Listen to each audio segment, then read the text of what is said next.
Welcome back, everybody. Today we are covering the defensive midfielders for our UFL Awards and Top 5 list. Now, read the comments section and had a great idea.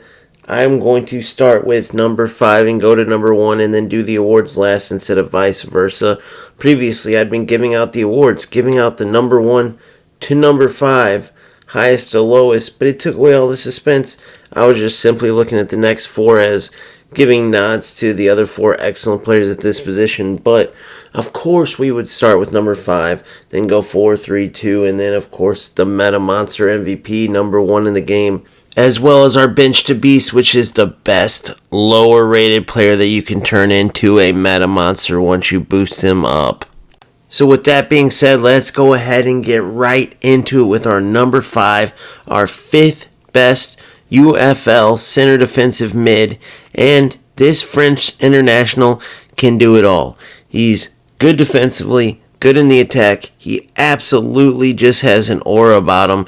If you get him, you can expect he plays for the badge. No doubt it was hard not to put this player higher up in the rankings.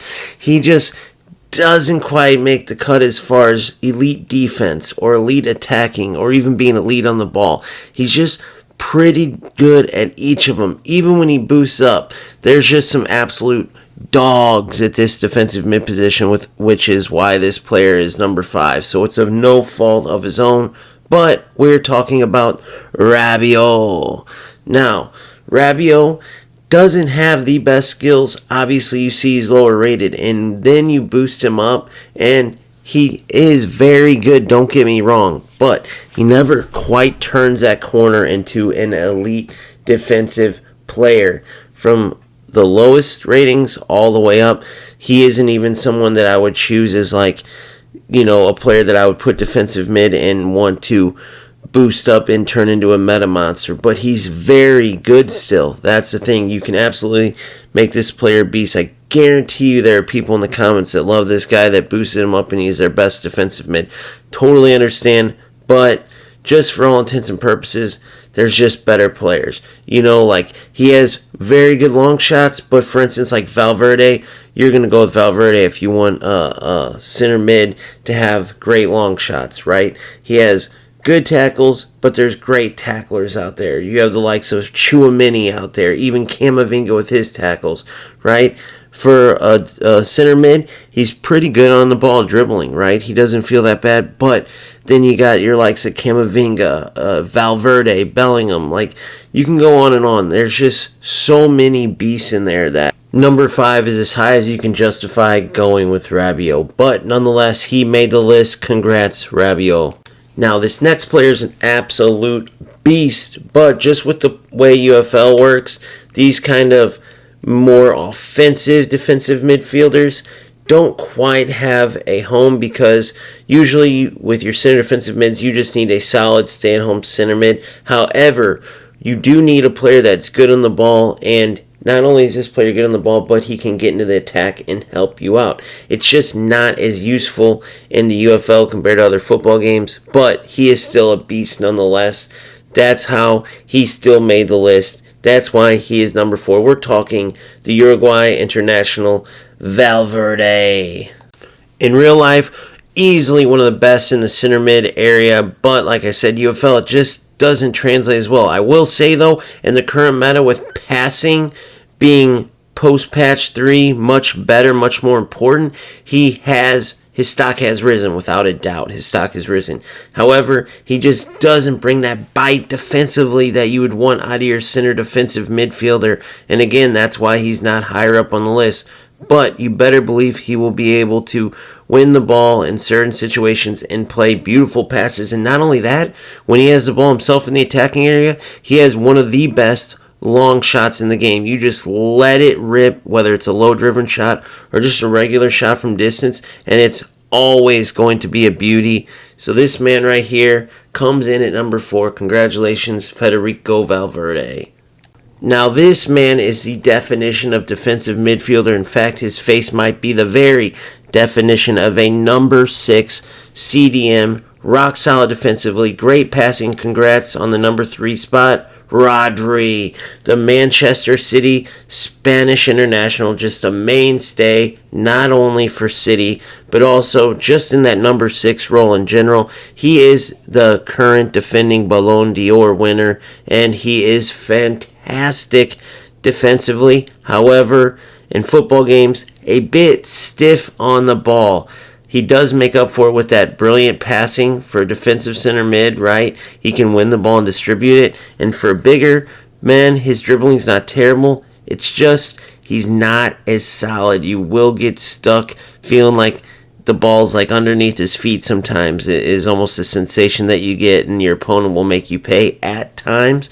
But he's got that almost center back in a CDM feel, and he will make a ton of tackles, a ton of stops before your opponent is able to get even to your defense. So without a doubt, because of the amazing defensive abilities of this player, you had to go with the number 3 spot for defensive midfielders, Rodri, the defending Ballon d'Or winner. Congrats on the number 3 spot. Now for the number 2 spot, like we said, Rodri's the definition of a number 6 CDM.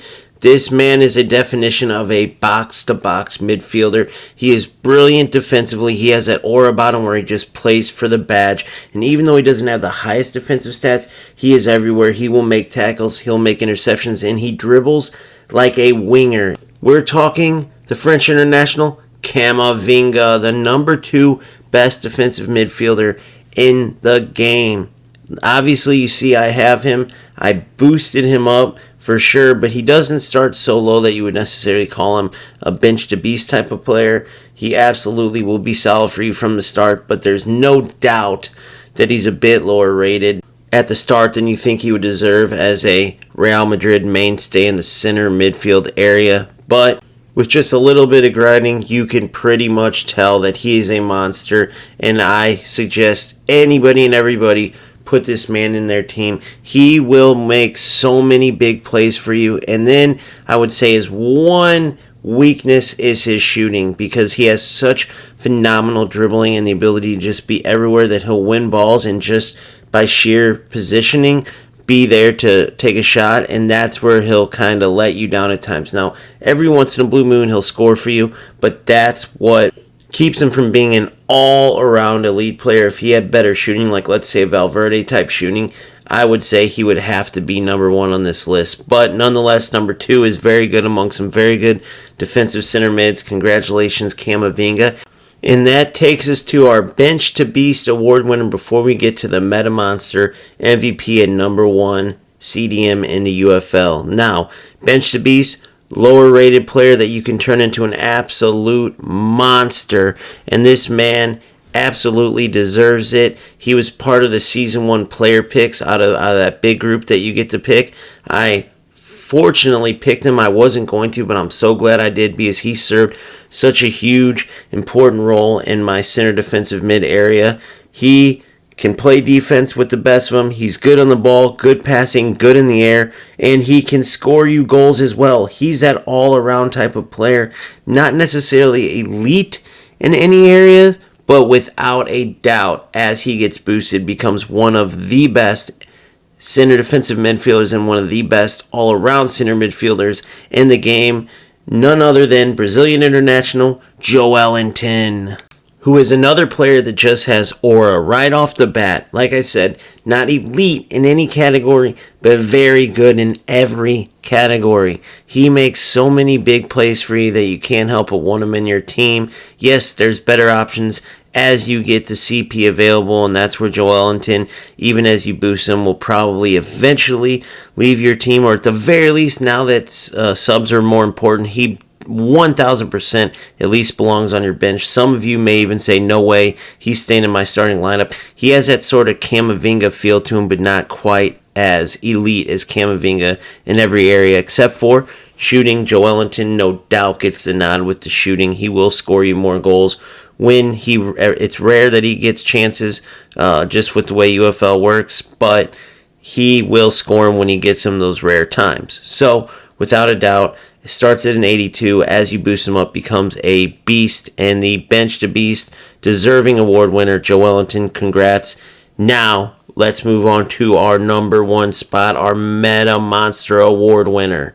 This man plays for one of the best teams in the world and is no doubt an elite CDM. I've been watching his come up all the way from the French league at Monaco to where he's at now, and I watched him continue to grow, but he always has had that aura. You always could tell he is going to be a defensive beast in that central midfield role, and now he has become the very best, at least in UFL. Now, does he start off that way? Not quite, but he's too high to necessarily call a bench to be, similar to Camavinga. Now, in real life, he has some work to do before you would really put him at number one, but he's clearly on his way, and he's already elite without a doubt, and a big reason this team remains one of the elite. Another Frenchman in the top center defensive midfield category, we are talking Aurélien Tchouaméni, the number one best center defensive midfielder in UFL and the Meta Monster MVP award winner. He truly represents for all defensive players. He can play center back and do a fantastic job into position too. It's not just there for no reason. And when he does play center back, he brings great movement, great agility with elite defense. And then when you get him in the CDM role, he is a bigger player, but he doesn't quite have that stiff on the ball feel that, say, a Declan Rice, who, shout out to him, he's an honorable mention, didn't make the list, but like a Declan Rice or a Rodri typically have in football games, right?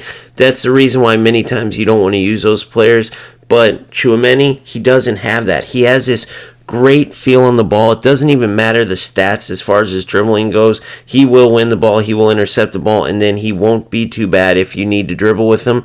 And not to mention his passing is pretty good. Not necessarily elite in the attacking area, both for distribution or, of course, shooting. But honestly, he's such a monster, has such an aura that I have won a tackle and just drove through with sheer will and buried the ball with him a few times in UFL without a doubt. Some highlight reel goals too, important goals. And that's just the type of player he is. He's a player that you want in your team in those crunch time situations. He is brilliant in the air. He's brilliant in tackles, brilliant interceptions. Just the picture of a defensive monster, and that's why he is the Meta Monster MVP and the number one defensive midfielder in UFL. And that will conclude our defensive midfielder awards and top 5 list. Obviously, you've seen I changed it up by adding a 6th player. The Bench to Beast award winner now, unless he's in the top 5 list, will be an additional player. So you can count on that for wingers, cam, and strikers. We have all attacking positions to go. It's about to get fun. I can't wait to see you on the next one. And until then, keep grinding, keep having fun. Peace out.